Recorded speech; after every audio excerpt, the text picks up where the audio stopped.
저는 진짜 이거는 예. 국민의힘 의원님들한테 진짜 물어보고 싶어요. 아, 이제 다른 거를 뭐 반대하는 거는 그렇다 치겠는데 네. 이 내란 특검 반대하는 이유가 뭔지 모르겠거든요. 아, 그러니까 이게 수사의 대상이 아니라고 주장하는 건지 아니면 기존의 수사기관들이 충분히 할 수 있어서 특검이 필요 없다. 그 김건희 특검 때 주장했던 그런 주장을 하는 건지. 근데 이 내란 특검이 발족해서 종합적인 수사권이나 강력한 어떤 체계를 가지고 이 수사를 빠르게 진행하는 거는 반대하면서 네.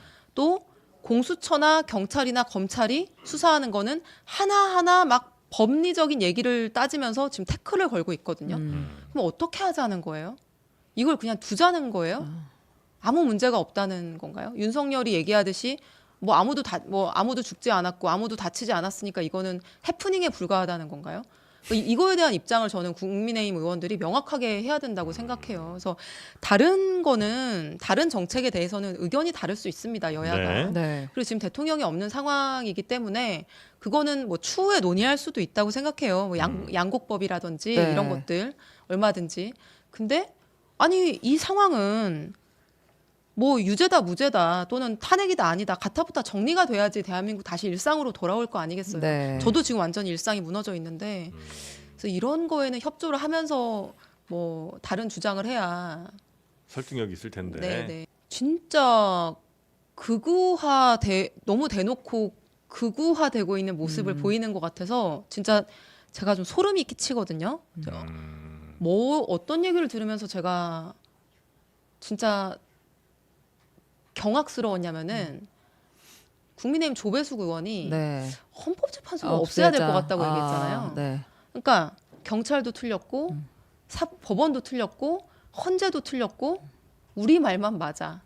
헌재는 아무래도 해체해야 될 것 같아. 이런 얘기가 현직 국회의원들 입에서 나오는데 지금은 사실 국민의힘 의원들이 적어도 이런 식의 막 나가는 주장이나 발언을 하지는 않았었는데 지금 한 몇 주 오면서 진짜 극단적인. 그래서 아니 이러다가 그 자유통일당하고 합당하고 정광훈 씨를 당대표로 뽑는 거 아닌가 이런 생각이 들 정도거든요. 아, 그래서 아니 보수가 이렇게까지 추락하고 절멸되는 길로 가도 진짜 되는 것인가. 네. 이게 정말 나라가 걱정된다는 생각이 들어요. 왜 윤석열 대통령을 이렇게 끊어내지 못하고 더 극단적인 쪽으로 국민의힘에 꽤 많은 다수의 의원들이 이렇게 움직이고 있다고 보세요?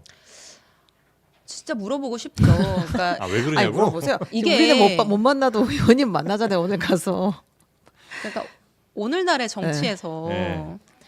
그 국민들이나 지지자들이 양극단화되어 있고 네. 그 극단에 있는 커 지지자들이라도 보이죠, 훨씬. 예, 네. 붙잡겠다. 그것이 아. 나에게 정치적으로 유리하다. 예. 이런 생각하에 그렇게 하시는 것 거라고 다들 그냥 같아요. 일반적으로 얘기하는데 일종의 현찰주의 이제 눈앞에 있는 걸 잡자 보이는 네, 걸. 근데 그 44명 네. 관저 앞에 서 있었던 44명의 사진을 보면은 또 그렇지도 않아요. 꼭 영남권 의원들만 있는 것도 아니고 네. 그 서울 동작에서 표를 받아야 되는 네. 나경원 의원이 맨 앞에 그렇죠. 하얀 패딩 입고 서 있고 네. 수모를 당했는데 대통령한테 그렇게 놀랍도록 진짜 쉽지 않은 시간을 보냈는데 김기현 대표도 사실은 네.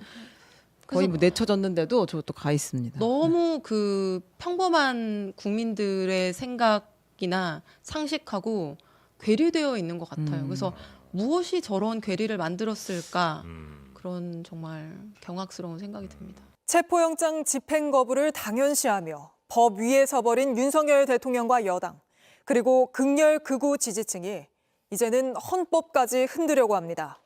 헌법에 따라 대통령 탄핵 심판을 진행하는 헌법재판소를 향해 대통령 변호인은 탄핵소추 사유의 80%가 철회됐다며 각하하라고 압박하고 나섰고, 여당 의원은 국회 공식 발언을 통해 야당과의 교감서를 주장하며 공정성 시비를 걸었습니다. 관저 앞에서 헌재 앞으로 소집령을 바꾼 시위대는 아예 헌재를 없애자고 큰 소리를 치고 있습니다.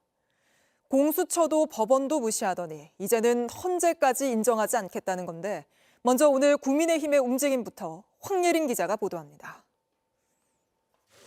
국민의힘은 오전부터 탄핵소추안에서 내란 죄명이 빠진 과정을 도마 위에 올렸습니다. 민주당이 헌재의 사실관계 정리를 내란죄 철회를 권유하는 의도라고 입맛대로 해석한 것이고 그러면서 헌법재판소를 겨냥하고 나섰습니다. 그런데 헌법재판관이 현장에서 이 부분을 바로잡지도 않았고 헌재가 침묵을 키우면서 의혹을 키운 측면이 있습니다. 이후 국정조사 특위에서는 아예 헌법재판소가 더불어민주당과 교감을 나눴다는 주장으로 불어났습니다. 그 재판부와 그 탄핵소추를 기소를 담당한 정청래 위원장 간의 모종의 어떤 교감이 있었다는 거거든요. 그 자체로 헌법재판의 공정성에 대해서 상당한 국민적인 의구심이 있을 수 있습니다. 오후 법사위 현안 질의에서도 교감설은 제기됐는데 근거는 명확하게 나오지 않았습니다. 민주당 입장에서 탄핵소추 대상이 될 내용 중에 내란죄는 제일 큰 부분이거든요. 일단 재판부의 권유나 교감 없이 혼자서 갑자기 이렇게 했다는 것이 이상합니다. 2차 변론 준비 기일 당시 상황을 보면 국회 측 대리인단이 헌법재판이 형법 위반 여부에 매몰되는 걸 방지하기 위해 헌법 위반만 다루겠다며 그것이 재판부께서 저희에게 권유하신 바라고 생각한다고 했는데 이걸 문제 삼은 겁니다. 헌법재판소는 즉각 반박했습니다. 재판부의 권유에 따라서 이제 청구인이 저런 것을 하였다는 그런 주장은 그것은 절대로 사실이 아니기 때문에 그 점에 대해서는 그 의심을 좀 거두어 주시기 바랍니다. 민주당도 반발했습니다. 사전 교감이 전혀 없었습니다. 그리고 헌법재판소 재판관들 어느 누구하고도 제가 만나거나 전화 통화를 한 사실이 없습니다. 이런 가운데 국민의힘 안에서는 헌법재판소를 없애자는 목소리도 나왔습니다. 조배수 국민의힘 의원은 어제 기자들과 만나 헌법재판소가 너무 정치 편향적이어서 없애버려야 하는 것 아니냐고 한 겁니다. JTBC 황예린입니다.